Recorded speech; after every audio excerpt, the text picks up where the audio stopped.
The manhwa starts by showing us a city on fire and a man explaining that one day the world suddenly came to an end. There was a pandemic that hit. Sounds quite familiar. With it came war, as well as an economic decline, a shortage of food, and tons of other typical end of the world stuff. The one that hammered the final nail into humanity's coffin was not themselves, rather, it was the one who brought upon the end of humanity, which were characters straight out of video games. He's talking about monsters. What happened afterwards was pretty predictable, and just like how it goes in novels, metahumans who possess special abilities appeared. However, there was something different between the novels and reality. The metahumans were way too damn weak to even fight back against the monsters. It jumps to 3 days later in our story as a man is digging into his bag of chips, saying yes, the world has not completely ended because he is still living just like a normal dude. Being a chill guy. The man starts chugging his drink and then finishes it and says that the only difference is that now he is all alone. He is the only one living in this apartment of 100 square meters, and his eyes look depressed. He says that his mom, dad, and grandpa are all outside, and his father ultimately decided to buy this place, and it was bought by borrowing a total of 200 million won from the bank and all of his family's assets, which total to another 200 mil. The reason he is staying here despite not being born wealthy is because someone needs to live here for 2 years before they can enjoy the tax benefits from buying it. That's why he's been living in such a place and has been locked in here after the sudden apocalypse. We see him frantically going through his phone as he's making a very nervous expression since he is still getting no service on his phone. He sighs, and then we hear a giant animal screeching. He looks up confused, only to see it flying directly at him. As it gets closer, we see some straight nightmare fuel as it causes him to fall to the ground because he got jump scared. As the creature starts to get closer to the window, the man starts screaming as loud as he can, and then we hear it thud against some kind of wall, and the man slowly opens his eyes, wondering what's going on as he sees a giant blue screen that says a subject who has not been permitted entry is trying to enter. We see he has an ability called the Ultimate Shut-in-House Declaration, which is a passive skill, which means that nobody can enter the house without his permission. He sighs out of relief and then stands up, saying that's right, the reason he survived up until now is solely due to this ability. Makes sense now why only his apartment was still standing. We see him trying to forcefully open the door, but it does not work. He even gets so pissed that he raises his leg and tries to kick the door. Then he walks back to his kitchen, saying that after the world had faced its end, yet he was forced to sit here and watch, as even though the ability is protecting him, it is also keeping him completely trapped inside the house. Later in the night, we see him sitting in a corner looking at his status window, and he says he never wanted to be a shut-in, and it's low-key frustrating the hell out of him because he can't do anything about it. There's another problem. As he looks to his left, he says that food is going to be a big factor from here on out because his fridge's electricity has been cut off since yesterday. He was surviving with side dishes from his fridge, but this won't last for long. He says he only has a few packets of ramen left, and he anxiously bites his nails. Sometime later he notices the window popping up on its own as it tells him that he has hunted a calican and obtained a great amount of experience, and due to this, his skill level has increased. His eyes open wide, and he's surprised, as when he heads out to his balcony, he looks down to see that monster from yesterday on the floor being scavenged by a group of goblins. He wonders if it counted as him hunting it because it crashed into his house, and he then obtains a new skill. But before we can see it, it says the nearby loot has met the requirements, and it begins to calculate it. The goblin starts to screech, and he's confused, wondering what the hell has them acting so happy. Then they immediately start to crash out because the monster's corpse dissipates into thin air, and now that the loot calculation is complete, we see that he has earned 2.2 million won, and it has been deposited straight into his wallet. He wonders what this is about, and then the electricity suddenly cuts back on, and he turns, wondering if this is real since it's all happening by itself. We see his new skill is called Dignity Preservation, and in order to preserve his dignity, half of his house's functions will be restored. And now he even has his wallet in his status menu. His eyes look like they're full of disbelief, and then he immediately starts getting hella hyped since he has his fridge again. He goes to check on it by opening it, and the light cuts on. He immediately turns on the faucet and even the stove, and he says that it's crazy that it's working like it used to, and he's so damn happy for the first time since the apocalypse started. He wonders if maybe his phone is also working, so he pulls it out of his pocket and looks at it, but of course, he has no service. He sighs but decides that it's not that big of a deal. Then he thinks about something as he sees a USB on the floor. He immediately gets up and heads over to his computer, plugging it in. He starts to go through memory lane as he sees his mother holding him as a child, and then she took him to his first day of school, and he even went on a trip with his parents. They celebrated his birthday and so on. Just normal family shit. He's looking at the monitor while gritting his teeth and then resolves himself, saying that he needs to bring his family here no matter what. He starts to sit up and then heads back to the balcony, saying that that is the only way they can all survive, together. He then hears the system window and looks over to see that now he can buy items listed in stores at the original prices. He's confused, but when he opens his status window and looks at the wallet, he sees there is a new function called List Item, and it asks if he would like to look at it. The man starts to wonder what could possibly be in it. He says that looking at how it tells him how much money he has, it seems that it's connected to his wallet.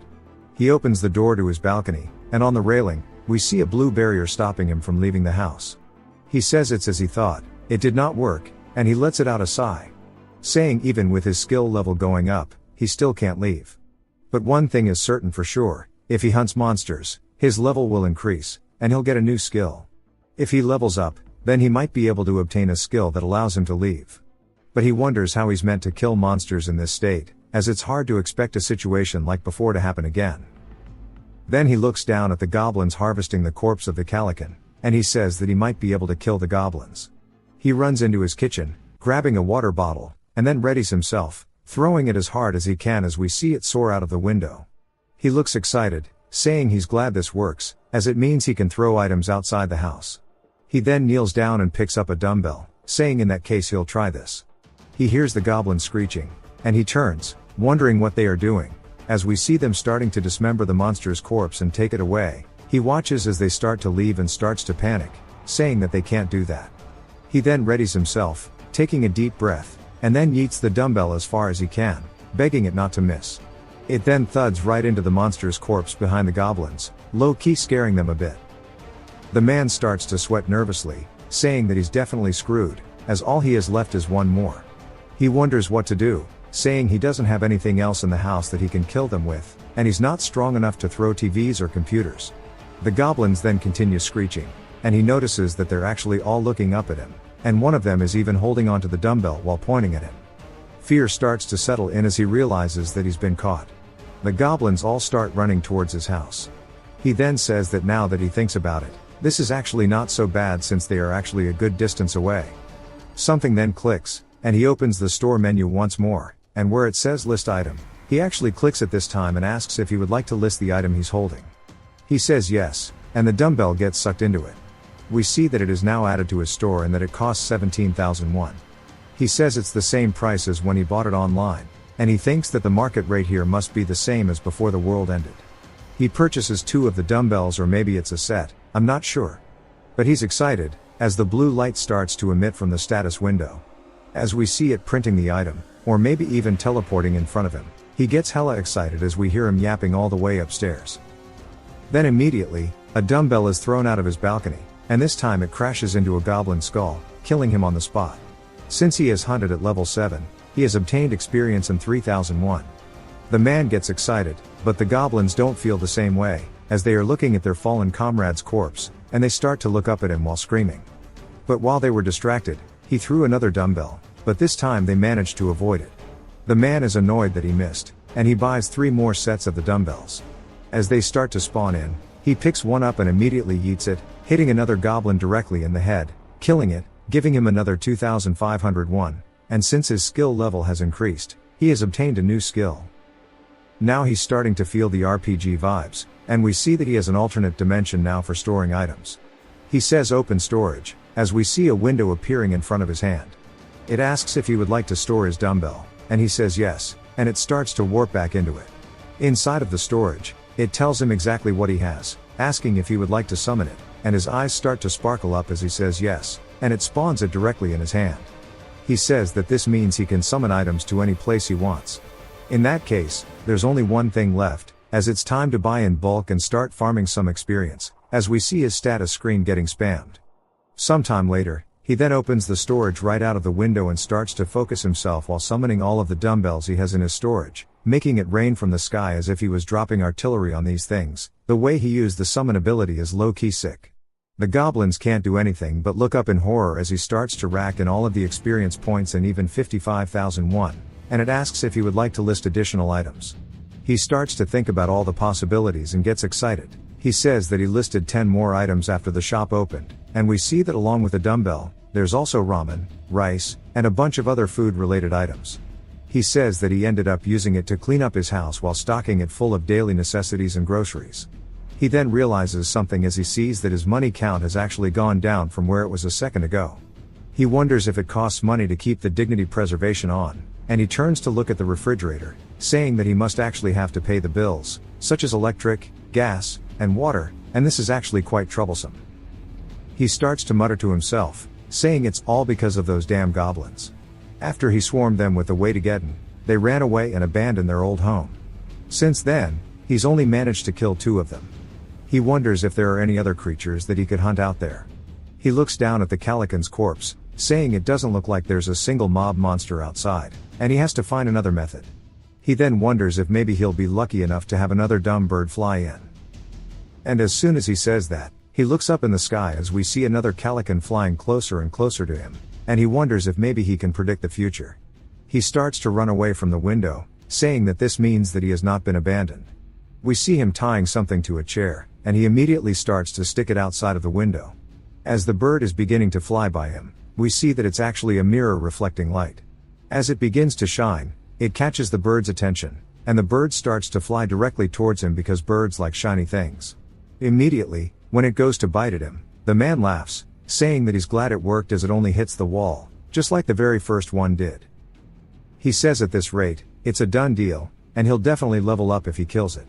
But unlike before, the Calican doesn't just die from impact, and immediately the man feels a very strong gust of wind, forcing him to close his eyes, and when he slowly starts to open them, the Calican is nowhere to be seen. He then hears it above him and looks up in horror as it is now perched right above his window. His heart starts to drop. We see the Calican raising its beak up into the sky, immediately slamming it down, trying to peck its way into the building, but the barrier stops it, and he starts to get spammed with the notification saying that an unauthorized entity is attempting to enter. He wonders if maybe it's going to actually break through and immediately opens the store, saying that there has to be something he can do here. He looks at all the items that he has listed, and he says that from what he's observed so far, the calculation only happens if the corpse is nearby, and his goblin hunts haven't always been successful. Some survivors took the corpses of the dead allies away, and those corpses weren't calculated as loot. In other words, if the distance exceeds a certain limit, the calculation did not occur, and he can't let that happen at all with a Calican. He wonders if maybe there's a way to kill it in one shot. He then recalls that he has canola oil, and something catches his attention, and he has an idea. He purchases 10 bottles immediately. Straight Diddy vibes, as he invites the bird to a freak off. As they all spawn in on the floor directly below him, he grabs them all up and runs to the kitchen, grabbing a pot. He cuts on the stove and starts to dump in all the oil straight into it while turning the temperature up. We see him tie a towel around a broomstick and then immediately dip it into the oil. He then props it up and opens his store while grabbing onto the pot of boiling oil, and it asks if he'd like to list the item. He says yes and then begins to dump it into it, and now boiling oil has been added. He grabs a lighter off the counter and begins to light up his makeshift torch, and as it starts to burn, this main character is actually cooking. The bird is still outside the window, trying to peck its way in, and he opens the window to head outside. Now with a torch in hand, he walks up underneath it and he yells to summon the boiling oil as it starts to spawn and right above the bird, burning the absolute piss out of its head. While it's flailing around from the pain, the main character takes the chance by raising his torch into the air and yeeting it directly towards the bird, striking the oil, lighting the entire thing on fire. As the Calican starts to burst into flames, the man smiles, saying that it worked. The Calican begins to lose the ability to fly and descends straight into the parking lot below the apartment, crashing. The sound physically makes him cringe, and the Calican starts to make a blood-curdling screech as it slowly burns to death. Finally, with its last breath, we watch as the life leaves its eyes, and a window appears saying that he has defeated a level 27 Calican, and he has obtained a fat amount of experience, causing him to level twice and even obtain a new skill. Since the body is close enough for the loot calculation, it begins to do just that, and sometime later it finishes. As the fire continues burning, we see that he has earned almost 10 million won. He says that is hella absurd that he got so much from that. The status window says that the requirements have been met, and the house territory expansion has begun. The entire apartment begins to shake violently, causing him to stumble a bit, and he wonders what the hell is going on. Everything then slowly begins to fade out, surprising him as it feels as if time has stopped for a second. He starts to get a very intense pain in his chest as we see him hitting the domain expansion. It even passes down through the hallway and to the apartment next door, where a family was sitting down at their table. The man is just surprised that there are people and that his neighbors are still alive in this situation. The man wonders just what the hell is happening. The black then starts to fade out from his eyes as an aura dissipates around him. He says, just a moment ago, he started to get a whole lot of information about the family. We learn that the father's name is Choi Hyung-jun. He is in his late 30s. The wife is named Park Hee-hwan. She is in her late 30s. They have 2 kids named Choi Na-yeon, who is 6, and Sol-yoon, who is 3. Since he has discovered beings that meet the requirement of being taken into citizens, it asks if he would like to give them citizenship.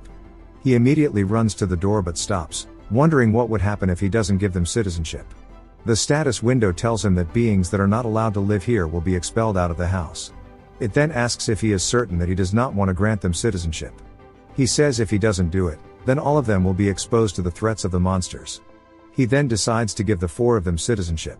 He says this is great as he might have gotten other skills related to citizenship unlocked as well, so he should check it out. We see he has an ability called Ultimate Eyes, which means nothing in the house can escape his sight. He wonders if there is literally anything in here related to citizens. But then, after some digging, he sees citizenship management and decides to open it. We can see their levels and his trust with them, and the population is 4 out of 600. He is surprised that there can be this many, saying that sounds like too much. He says the father's name, opening his status window, and he has the option to give him a quest, as well as adjusting the experience distribution rate and money distribution rate. He says that he thinks it's talking about the money that they'll share with him from killing mobs, and he can decide the split. And he starts to laugh, saying this must be how he's supposed to get stronger. He decides to give Hyung-jun a quest. We see there's quest description, time limit, reward, and penalty for failure, which are all blank. And he's surprised, which means that he can fill in on the details. The quest description is to hunt a goblin. He has 168 hours. He'll earn a small amount of experience, but there is no penalty for failure. And it confirms if he would like to give the quest. He says that even though the reward is basic, he wonders how far he can go with the penalty, and he edits the penalty to cause death. And when it asks if he'd like to give it, he says no. And he cancels the request and sits down, saying if he wants, he could kill his citizens anytime. And even though this it is his ability, he's not really sure what to do. He decides to activate the Ultimate Eyes, and the whole domain expansion thing we saw before immediately sinks in, and he can see everything in their house. Hee-hwan asks him what they should do now. And Hyung-jun asks her what else, saying that he needs to get out and at least get water. He wants her to stay in here with the kids and wait. She barks at him, saying that's too dangerous. He says that he knows, but there's no other choice. And she asks him if any place would even have water. He says that he wants to try going to the convenience store nearby. It's a pretty big store, so there should be something there. Sol-yoon then tells her mother that she's thirsty. The guilt starts to weigh in on Hyung-jun. He asks his wife if she'll trust him, saying he'll definitely bring something back, so she should wait for him. She looks reluctant, but understands what he must do. And then the main character dispels the Ultimate Eyes. He says the situation is way worse than he thought, and he decides to open the store. Under item list, he said it would be good if there was more capacity, and opens his skill window to look at everything that he has at the moment. He sees that he has 3 points under each and every one of the abilities, and he gets excited. As it asks him if he would like to increase the level of his store skill, he says yes, and his status window begins to glow blue as it upgrades. It says now that it's level 2, the number of items that can be listed has been increased to 20, and there has been a 10% discount applied to all of the items. The man says that's great, and he has 2 remaining points, and he should just invest more in store and dignity preservation. He might even want to get more citizens. Now that the store is level 3, he can list 40 items, and he has the function to restore items. He says that this must mean that it can turn items that are old into newer items. He says that's gas, and it was definitely worth increasing his store's level to 3 then. He opens the store, and he starts to buy some water and tangerines. After he buys them, he decides to increase the level of his dignity preservation skill as well, saying if he provides electricity and water to the neighbor, he requests a lot of things in return. Now his skill is level 2, which means he can register vassals. He wonders what that means, but then it jumps back to Hyung-jun getting ready to head outside. His entire family looks very worried, and he says that he'll be back and that they should protect the house while he's gone. Na-yeon asks if he's really going out. He says yes, he needs to go out and get them food and water, and that she should listen to her mother while he's gone, and he pats her head. She starts to scream and cry, warning him that there are monsters outside. Then we get a flashback to her and her sister playing in the sand, and immediately goblins swarmed out of nowhere. And when they heard people screaming, they looked over to see them and started to run away. Immediately, Hyung-jun and Hee-hwan run in, picking both of them up while running away from the goblins that were chasing them. Hyung-jun hates thinking about it because if he was even just a few moments late, they'd both be dead. As his daughters start to both cry, Hee-hwan tries to comfort them, telling them that it's fine. And then Hyung-jun's stomach starts to feel like it's in knots, as this could be his last time seeing them. He bites his lip out of frustration, and then immediately they hear a knock on the door. They all look at it in absolute horror as the knock continues. It's silent for a second, and then we hear the main character saying, "Excuse me, please open the door." Hyung-jun looks too confused to even think about it, saying there's no guarantee that is a person as it could also be a monster, and it's way too dangerous to risk it. He grips tighter onto his golf club, and as the knocking continues, they all start to get a chill down their spine. Immediately the knocking stops, and they start to feel a little relieved. Then they hear the keypad for their door being pressed, and it opens as a bright light is seen outside. Hyung-jun and his family mistake this light as something else, and he starts to shield them with his body. Dad. And he yells while crying, saying, "Please don't hurt my wife and children." We then hear the main character calmly say, "Excuse me," and Hyung-jun looks over, confused, only to see him entering their house while holding a bag of groceries. Hyung-jun asks who he is, and we finally learn the main character's name is Kim Ye-hyun, and he tells them that he lives next door and he has some water and tangerines, asking if they can talk for a little after he drinks. Hyung-jun is still a little taken aback, and then starts to think about the situation. He looks at his wife and kids, realizing that he needs to get them food and water. He says there would be no reason to refuse, and he welcomes Ye-hyun into his house. Both the kids start staring at him with doubtful eyes as we see him sitting across the table from them now, and he wonders if maybe he scared them too much. He says that their blackout curtains are pretty smart since it really does reduce the chance of being attacked by monsters. He decides to get some light in here first. He looks up and starts to imagine the lights cutting on, and immediately the light cuts on above them all, and they're surprised that the lights are back on. He then hands Hyung-jun a water bottle, saying for starters, he should give the kids some water. Hyung-jun thanks him and then hands the water to both of his daughters, and they start chugging the hell out of it. Na-yeon looks refreshed, but Sol-yoon is coughing pretty bad.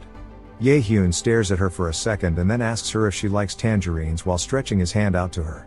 She looks wary, but he drops it in her hand, and she thanks him. Hee-hwan tells her to wait as she'll peel it for her, and then we see her holding the peeled tangerine, telling her to say ah and putting it straight into her mouth. Sol-yoon immediately gets that tingling sensation when you eat something sweet and looks really happy. Hee-hwan asks if it's good, and Sol-yoon says yes, and Na-yeon says that she wants one as well, and then she makes the same expression. Due to him giving them food, all of them now trust him more, and Sol-yoon's trust has reached level 50, which means loyalty has been unlocked, and we see her loyalty has surpassed 30, and she has fulfilled the requirements to be registered as a vassal. He's looking at her status window, wondering what exactly it means. Since now he can give her a quest, he says while she does fulfill all the requirements, she is too young, and he shakes his head, while explaining unlike citizens, he can only register 10 vassals, and he needs them to at least be on the level of Hyung-jun so that they can actually execute his orders. But Hyung-jun's trust in him is only at 31, unlike the kids, and he needs to gain more of his trust.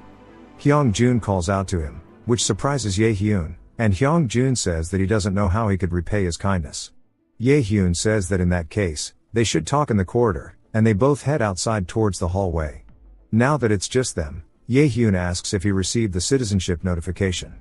Hyung-jun says that his whole family actually received it around 30 minutes ago, and Ye-hyun asks if there's anything special that happened.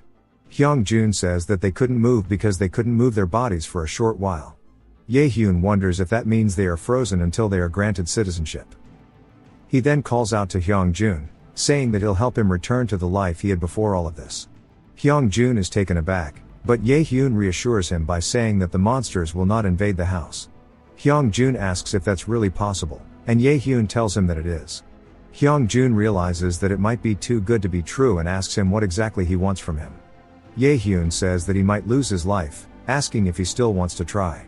Hyung-jun hesitates for a second but realizes what he must do and says that he'll definitely do it, Even without considering Ye-hyun, he was already ready to go out and get food and water, so he's already determined to put his life on the line.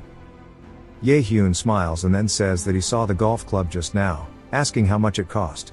Hyung-jun says that it was around 400 or 500,000 won, but Ye-hyun says that's too expensive to list in the store, and he needs to save money for the future. Hyung-jun asks why he's curious about the price, and Ye-hyun quickly changes the subject, asking if he remembers the day that the monsters appeared. Hyung-jun says yes, as it was on a weekend, and it was really horrifying to see in person. Ye-hyun says that he thinks everybody who stayed home on that day survived. While a single goblin doesn't possess much strength, their levels are lower than an adult male, but the real weapon of a goblin would be that they always move in groups.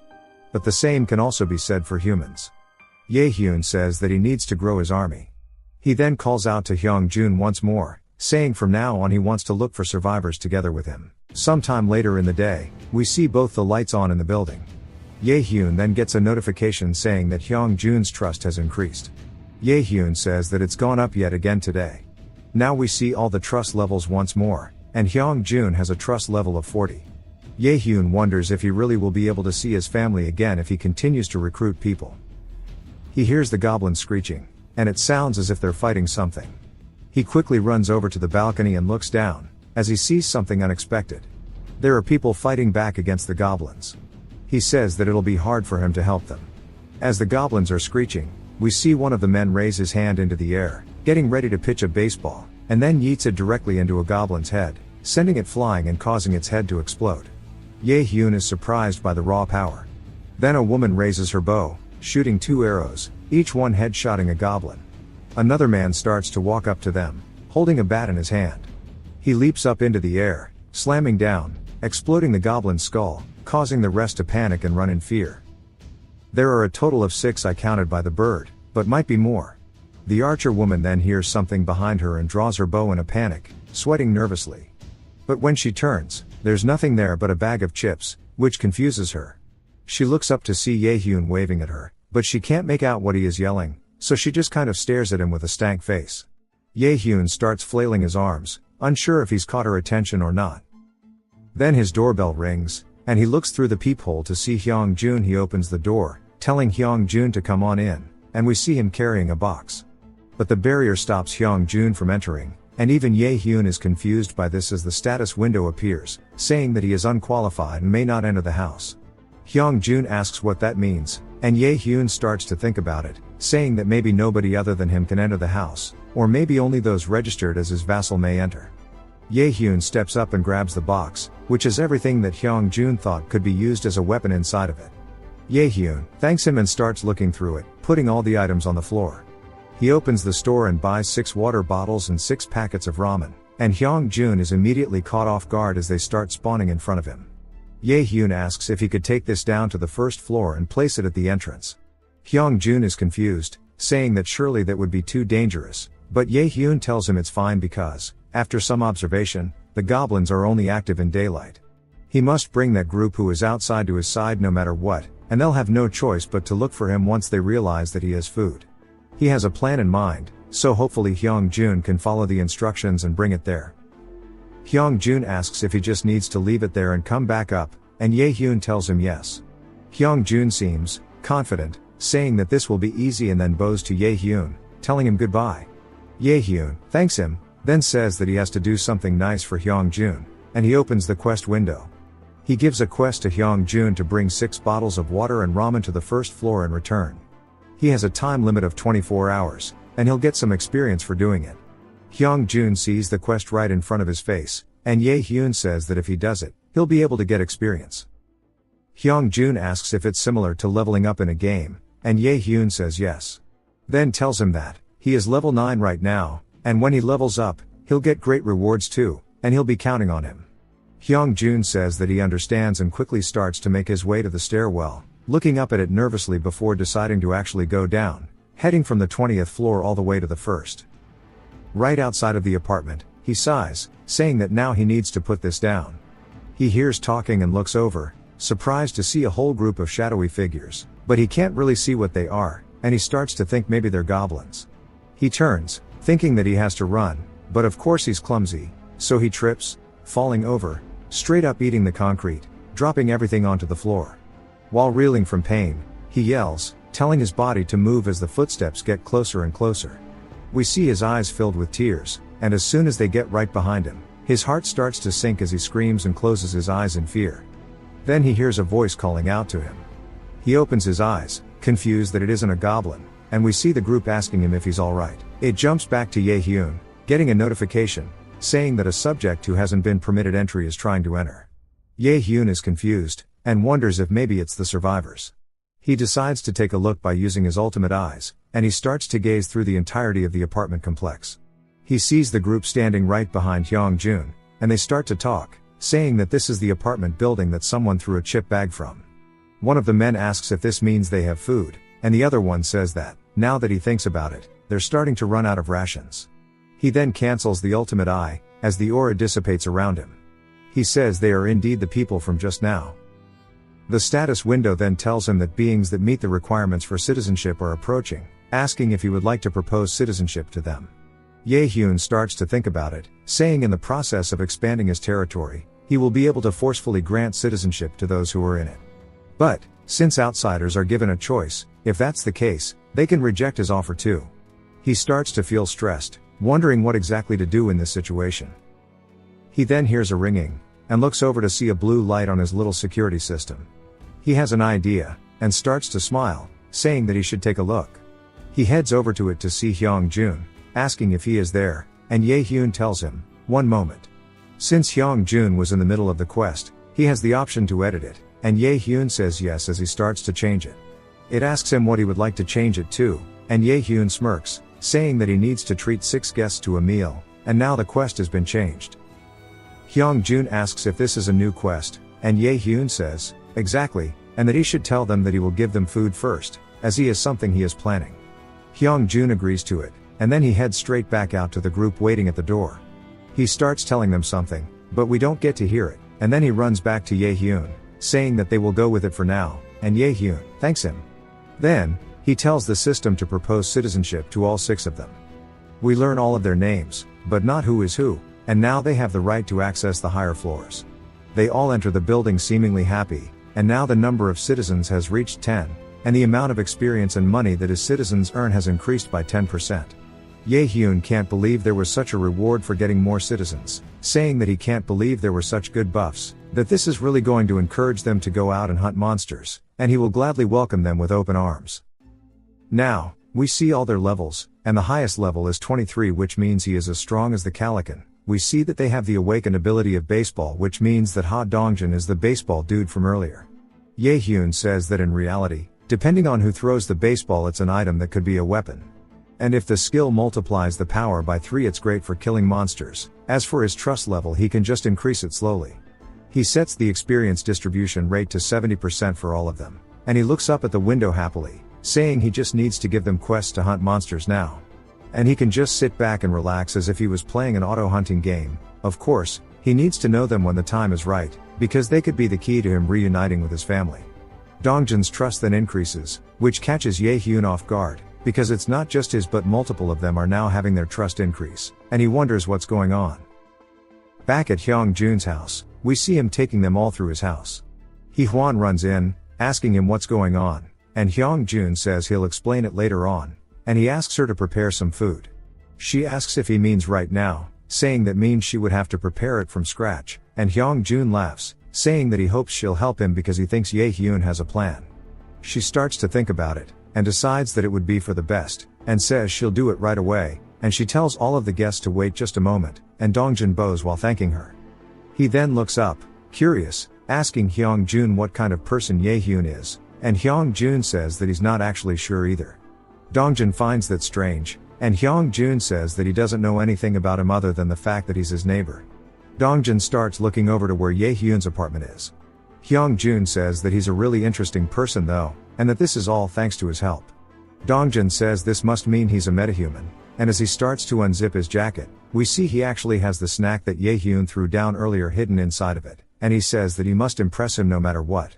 He's someone who is powerful enough to provide electricity, food, and water, and in the current world, it's a miraculous ability, which means he is on a whole new level. Hyung-jun says that it's going to take a while to prepare the food, asking if any of them would like to shower. The girls immediately start to think about the fact that they can take a shower, asking if this is too good to be true, and Dongjun says that he understands that if there's electricity, that means most of the facilities can be used. Before he can even finish his thought, Hyung-jun says that there is indeed warm water, and he starts to laugh. The girls look like they're about to faint from shock, and he tells them that this is a part of Ye-hyun's abilities. He has a bathroom in the living room, and a master bedroom, so two of them can wash up at the same time, and he'll show them where they are. One of the girls bows while the other is just stun-locked. Then, one of the group members asks Dongjun if he thinks that Ye-hyun is a metahuman, and he says that his abilities are probably far more powerful than his. His buddy laughs, telling him not to get discouraged, saying all they had to do was give him a good beating. Dongjun calls him a battle junkie, saying that they need to impress him if anything. Bro is an airhead on a whole new level, asking if that's really the case. Galaxy brain. The guy agrees to it, and Dongjun sighs, saying in any case, their goal is to obtain as much food as they can, so they shouldn't screw it up and make sure they read the room well. Glasses agrees, and the musclehead says he understands, while the other guy just looks really nervous about everything. Dongjun can tell how he's feeling, and grabs onto his shoulder, and we learn this one is Moon Byung-ho. Byung-ho says that he actually wasn't really paying too much attention. Dongjun apologizes, saying this is all because of him, but Byung-ho tells him that he didn't do anything wrong. But, Dongjun says that he really is sorry, because if only he didn't invite them to his housewarming. Byung-ho nervously laughs, saying it's alright, and he went because he wanted to. Dongjun says they can get food here and go back to his grandmother's place together, and Byung-ho thanks him, but still looks really sad as he says it's already way too late. As he starts to think about all the monsters that have probably already gotten to her and just every other thing that could go wrong, meaning the probability of her being alive is very low. Dongjun says that it's right nearby, so they should be able to get there if they walk together, and should just hang on for a little longer. Byung-ho tells him that he understands, but he can't help but be worried. The door immediately opens, and they all start to feel very anxious as it slowly creaks open like a horror movie. Dongjun raises the baseball, asking what's going on. Immediately, they felt it when they saw Ye-hyun with the strength to bring in all of the groceries in one trip, and he says that he'll help all of them, and they start to see a faint golden aura around him. Dongjun lowers his baseball, and they all start to think simultaneously that this dude might be the real deal, as he is their key to living a normal life in this apocalyptic world.